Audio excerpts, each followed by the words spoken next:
Age of 42 author. Very soon, blessings we receive from the eternal will be stolen, snatched away before our very eyes. In fact, America's blessings already are being taken, or shall I say, given away to our authorized illegal alien guests, whom we have welcomed with foolish open arms. As a people, we've just become too blind and too spiritually stupid to see. Regarding those who sit on the Supreme Court, it would be a more righteous solution to pick the person who fears the Lord, living by the commandments of the Creator God, rather than the laws created by men. Frankly, Mrs. Elder, known as the Chief Justice of the Court on the Larry Elder Show, would have been a far better choice.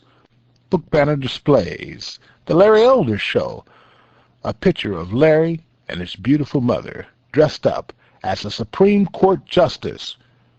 Here's a comment from LarryElder.com. Viola touched many lives with her indomitable spirit, her wisdom, her humor, and her abundance of common sense.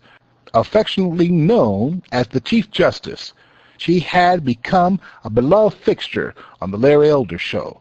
Just last week, one of Larry's listeners called her America's mom. Larry and his family feel blessed and honored to have shared her with the entire country. Age of 42 author. I truly believe she would have been a more spiritual choice than a majority of the judges contaminating the seats of America's benches today. But now, let us all examine ourselves. Let us take the Supreme Court confirmation test to see whether anyone claiming to be like Christ could pass. Would you? Could you confirm Jesus Christ as judge of the highest court in the land? Many are probably answering wholeheartedly yes. Sadly, in reality, based on the way multiple millions live their wretched lives, the answer is absolutely no. That's right, no is the answer, especially for those politicians, actors, and news media commentators who are constantly on the airways claiming they know what Christ would say, think, and do. Let us begin the confirmation challenge. Picture Jesus Christ being commanded to attend the Supreme Court hearings. Book banner picture displays on the hot seat those who must come before this confirmation committee. Christ, the Creator, is once again placed on display, being judged by his own creation to become a judge by vote. Imagine the Almighty Creator God being voted on by his very creation, whom have transformed themselves into a warped, ungodly people. Previous judgments, records, and past statements are commonly used for or against confirmation of judgeship. The entire biblical record is hereby used against the Almighty. Now, a panel of worldly elected officials and career politicians commence the questioning of Christ. Note to the reader, questions are asked by our imaginary American senator playing the role of a prominent government official. This pretend servant of the people is characterized as a disrespectful, arrogant senator. DAS. Also note, the reading of the Eternal's Word is done by our government employee, characterized as the God-Fearing Foreman, GFF. Now, the DSS speaks, disrespectful, arrogant senator, Jesus the Christ. In light of a woman's choice, choosing what she does with her own body, did you not say in your word, and I quote, the God-Fearing Foreman speaks, verse 22, Wives, submit to your own husbands, as to the Lord. New International Version. Another version reads, verse 22, Wives, be in subjection unto your own husbands, as to the Lord. Ephesians chapter 5, verse 22, American Standard Version. The disrespectful, arrogant senator speaks. Jesus. Is that your testimony here today? Speak up, Jesus. What say you to this honorable panel trying to make sense out of your past judgments? What is your defense? Here's another God-breathed quote. The God-Fearing Foreman speaks. Verse 4. The wife's body does not belong to her. 1 Corinthians chapter 7, verse 4. New International Version. Now the DAS speaks. But now, I believe another version gives the real sentiment of your rulings. The God-Fearing Foreman speaks. Verse 4. The wife does not have authority over her own body, but the husband does. 1 Corinthians chapter 7, verse 4. New King James Version. The DAS speaks. By this, are you saying a woman cannot do what she wants with her own body? She does not have that choice above her husband? Moreover, she must obey her husband and do what he says? Do you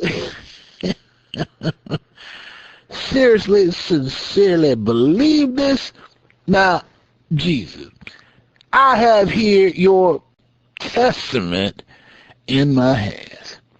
Would you care to read some of the statements you have made, rulings and judgments you have handed down for the entire creation to obey? The God-Fearing Foreman speaks. Verse 16. Your desire will be for your husband, and he will rule over you. Genesis chapter 3, verse 16. New International Version. Verse continues. Verse 16. The woman, he said, I will greatly increase your pains in childbearing. With pain you will give birth to children. Genesis chapter 3, verse 16. New International Version. The disrespectful, arrogant senator speaks. I simply cannot believe my eyes and ears. You are the creator of all mankind. Your creation gets a little out of hand. They don't eat the right fruit from the right tree as you told them to do. They break some of your precious commandments, and your judgment is paying for woman and childbearing? Do you continue to stand by these past judgments you have handed down within your holy word? The GFF speaks. Verse 6. For I am the Lord, I do not change. Malachi chapter 3, verse 6. New King James Version. The DAS speaks. What kind of compassion is that to have for your creation? Speaking in regard to having and exercising compassion, enormous immigration issues are an pressing problem for the United States today. Many immigrants, which some callous people call illegal aliens, have come across our borders and are now residing in our country by the millions. Are they, in your opinion, just poor immigrants looking for a better life, or would you characterize them as criminals?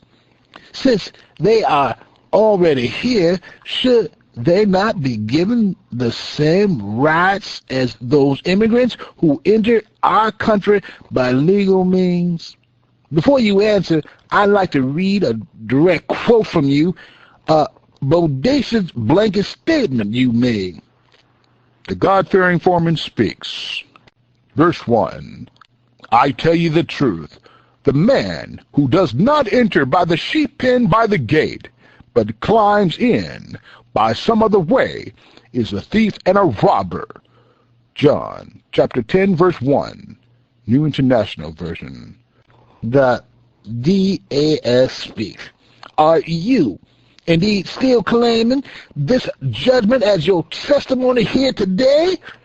Jesus, here you are plainly saying that these people who do not enter into our country by legal means are criminals, outright thieves and robbers. Many of these poor immigrants cannot find jobs in their own homeland.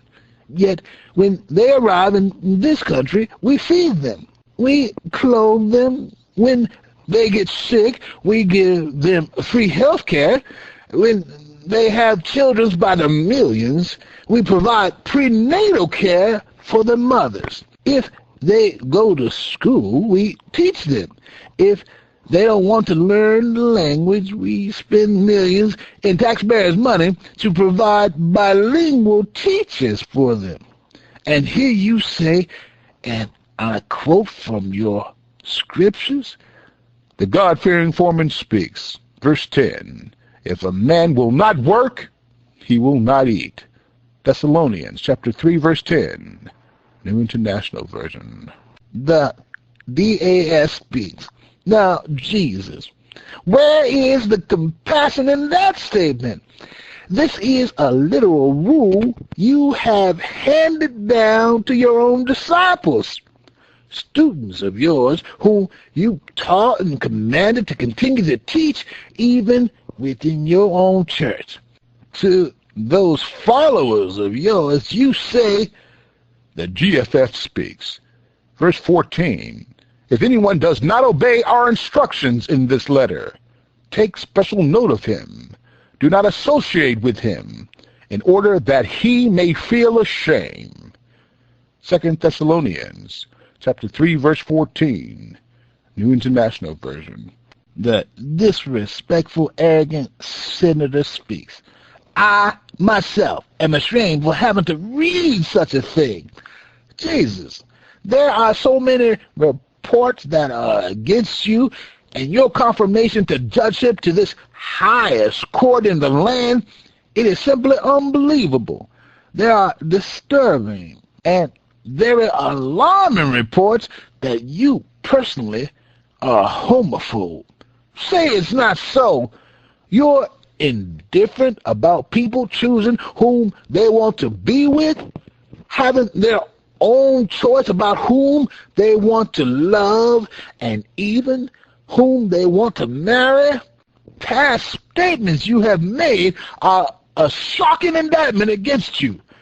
Have you not said, the God-Fearing Foreman speaks, verse 26, because of this, God gave them over to shameful lust. Even their women exchanged natural relations for unnatural ones. Verse 27, in the same way, the men also abandoned natural relations with women and were inflamed with lust for one another. Men committed indecent acts with other men and received them themselves the due penalty for their perversion. Romans chapter 1, verse 26 to 27, New International Version. The DAS speaks. What? Their perversion? Is this what you call the free choices of men and women today? You call them unnatural relationships? You call them indecent acts? You say God gave them over to shameful lust? Is this the testimony you are giving this elected, distinguished body today? You continue in your very hostile, homophobic rampage. The GFF speaks, verse 28, furthermore, since they did not think it worthwhile to retain the knowledge of God, he gave them over to a depraved mind to do what ought not to be done. Verse 29, they have become filled with every kind of wickedness, evil, greed, and depravity. They are full of envy, murder, strife, deceit, and malice. They are gossips. Verse 30, slanderers, God-haters, insolent, ignorant, and boastful.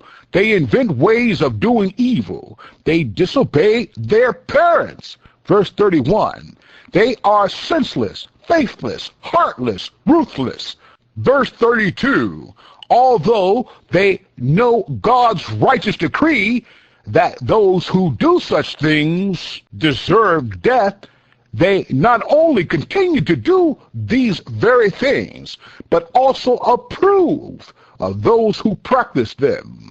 Romans chapter 1, verse 28 to 32, New International Version. The DAS speaks. What a pessimistic mindset you have for the good of mankind.